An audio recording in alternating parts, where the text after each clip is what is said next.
오늘은 본문의 말씀을 통해 두루마리와 에바 속 여인이란 제목으로 하나님의 말씀 증거하도록 하겠습니다. 자, 오늘 본문은 스가랴가 보았던 6번째 환상, 7번째 환상, 이 두 가지 환상에 대해서 말씀하고 있습니다. 자, 우리가 앞서 나눴던 5 환상은 이 고통 가운데 있는 이스라엘을 위로하고 격려하는 내용의 말씀이었습니다. 하나님께서 그들을 위해 보이지 않는 곳에서 계획하시고 또 그들을 고통스럽게 했던 열강들을 꺾으시고 그들을 위해 성을 세우시되 성곽이 없는 성, 계속해서 번성하나 불로 된 성곽으로 그들을 지키신다고 했습니다. 그리고 하나님께서 이스라엘의 두 지도자를 세우시는데 한 사람은 대제사장 여호수아이고 또 다른 한 사람은 총독 스룹바벨입니다. 대제사장 여호수아에게는 이 더럽혀진 옷을 벗겨 아름다운 새 옷을 입혀주시고 정결한 관을 씌워 대제사장의 직분을 감당케 하십니다. 또 16년의 세월 동안 실패하고 좌절해 있는 스룹바벨에게는 큰 산이 내 앞에서 평지가 되리라 말씀하시며 내가 시작한 이 성전 건축을 마무리하게 되리라며 다시 한번 이 성전 건축의 사명을 부여하십니다. 자, 여기까지만 보면 얼마나 큰 위로와 소망이 되는 말씀인지 모릅니다. 그런데 오늘 6번째, 7번째 환상으로 넘어오면 조금은 힘들 수 있는 이야기를 또 하세요. 너희의 삶에서 죄를 제하고 악을 도말하라는 것입니다.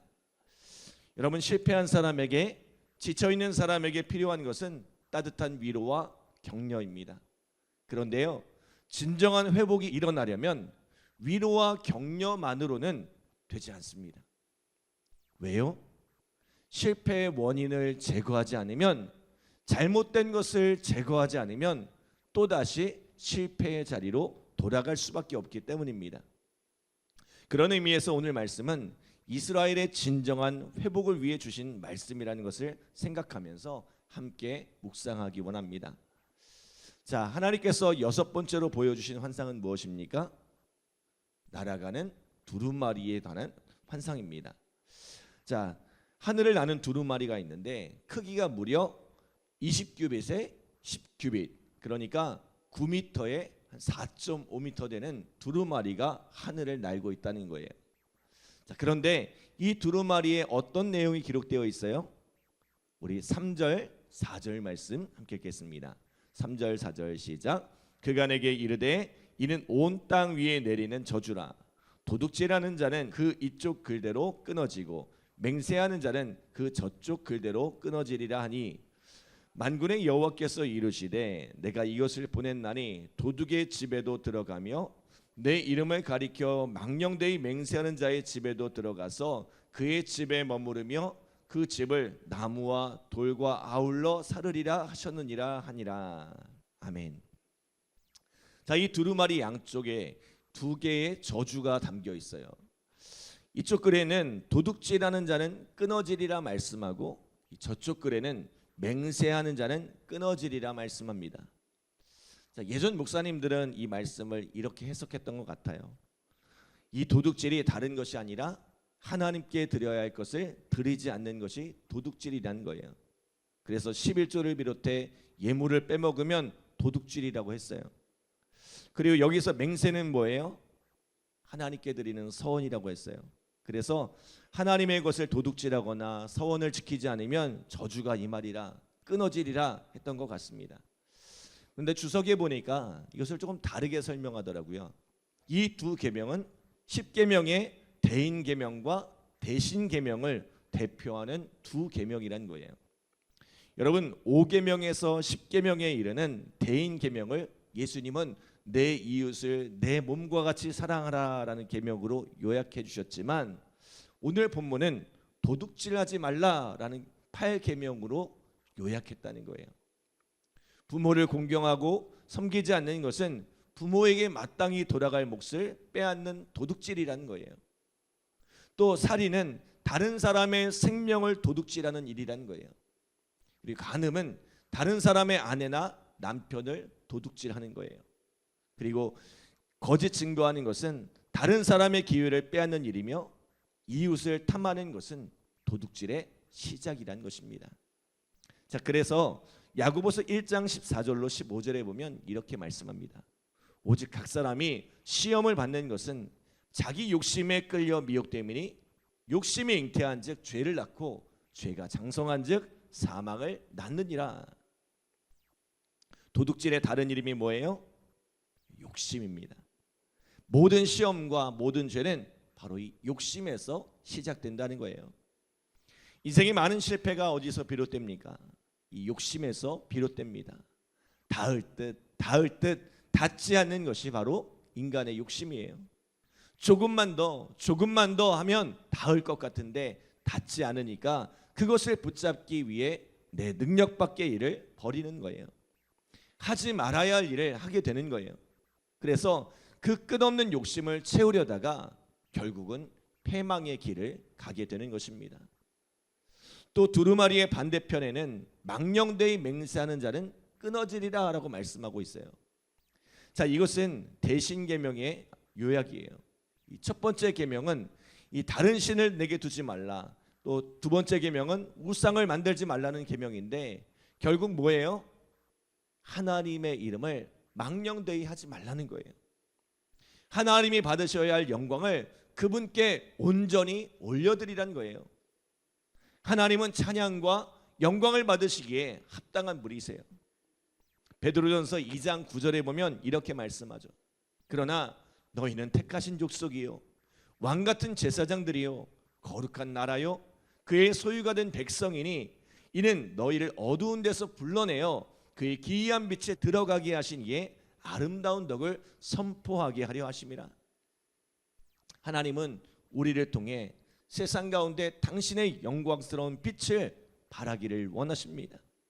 그런데 우리가 하나님의 자녀다운 하나님의 백성다운 삶을 살지 않으면 하나님의 이름이 망령되이 일컬음을 받게 됩니다. 오늘날 세상이 하나님을 향해 부정적인 이야기를 쏟아놓는 이유가 무엇입니까? 세상이 악하기 때문이기도 하지만 많은 이유는 교회가 교회답지 못하기 때문입니다. 성도가 세상 속에서 부끄럽게 행동했기 때문입니다. 오늘 하나님께서는 이스라엘 가운데 이러한 죄악을 제하시겠다는 것입니다. 그들 안에 품고 있는 욕심, 도둑질하는 마음을 제하고 하나님의 영광을 가리는 이 망령된 삶을 제하여 버리시겠다는 것입니다. 그러한 이들의 집에 들어가서 그 집의 나무와 돌까지 송두리째 사르리라고 말씀합니다. 왜요? 그래야 이스라엘이 또다시 실패를 반복하지 않기 때문입니다. 그래야 이스라엘 안에 진정한 회복이 또 번영이 일어날 수 있기 때문입니다. 사랑하는 여러분, 오늘 우리 안에 이 끝없는 욕심을 제하기 원합니다. 하나님이 주신 은혜에 감사하고 만족하며 그분께 온전한 영광을 올려드리는 이 복된 삶을 살아가시기를 간절히 기도합니다. 다음 7번째 환상은 에바 속 여인에 관한 것입니다. 이 에바는 부피를 따라 측량하는 그릇의 단위예요. 우리가 물건을 측량할 때 저울에 무게를 달아서 측량하기도 하고 이 그릇에 담아서 부피를 측량하기도 합니다. 그래서 요즘에는 이 그람수를 따라 팔지만 예전에 보면 한 관, 한 말씩 이렇게 파는 경우가 많았어요. 그래서 한 말이 18리터인데 에바가 이와 비슷한 22리터입니다. 이 에바 그릇에 한 여인이 앉았는데 이 여인의 존재가 뭐예요? 악이라고 말씀합니다. 악. 이 이스라엘을 병들게 하는 악의 뿌리가 이 여인에게서 나왔다는 거예요. 이 여인을 에바 그릇에 던져놓고 이 둥근 납조각으로 그 입구를 막았다는 거예요. 그리고는 날개 달린 두 다른 여인이 나타나 납조각으로 덮인 이 에바 그릇을 들고 날아가는데 그것이 어디로 날아가요? 우리 11절 말씀 함께 읽겠습니다. 11절 시작. 그가 내게 이르되 그들이 신할 땅으로 가서 그것을 위하여 집을 지으려 함이니라. 준공되면 그것이 제 처소에 머물게 되리라 하더라. 아멘. 자, 이 여인을 신할 땅으로 데려갔다고 말씀합니다. 그 옛날 하나님을 대적하여 바벨탑을 세웠던 곳이 신할 땅이고요. 그리고 이스라엘이 포로로 끌려갔던 바벨론 제국이 흥왕했던 곳이 바로 신할 땅입니다.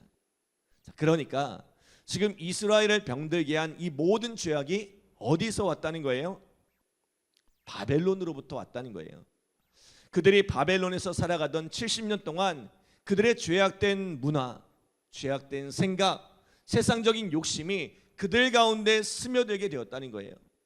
그리고 그들이 포로된 땅에서 돌아올 때 이 바벨론의 삶을 청산하지 못하고 여전히 그때와 같은 모습으로, 죄악된 모습으로 살아가고 있더란 것입니다. 이에 하나님께서 이스라엘 가운데 깊이 뿌리 내리고 있는 이 악의 근원을 뿌리 뽑아 그것이 원래 있던 신할 땅으로, 바벨론으로 돌려보내시겠다는 것입니다. 사랑하는 여러분, 하나님은 우리가 죄를 멀리하되 그 죄의 뿌리까지 뽑아내기를 원하십니다.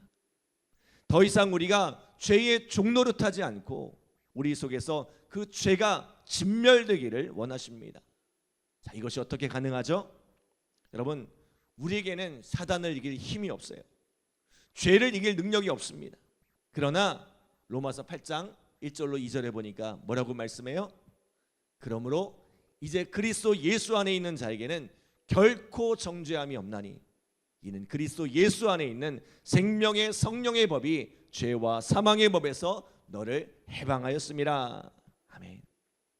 예수님이 우리 죄를 대신하여 십자가에 달려 죽으시고 사흘 만에 무덤에서 부활하심으로 이 죄와 사망의 권세를 깨뜨리셨습니다.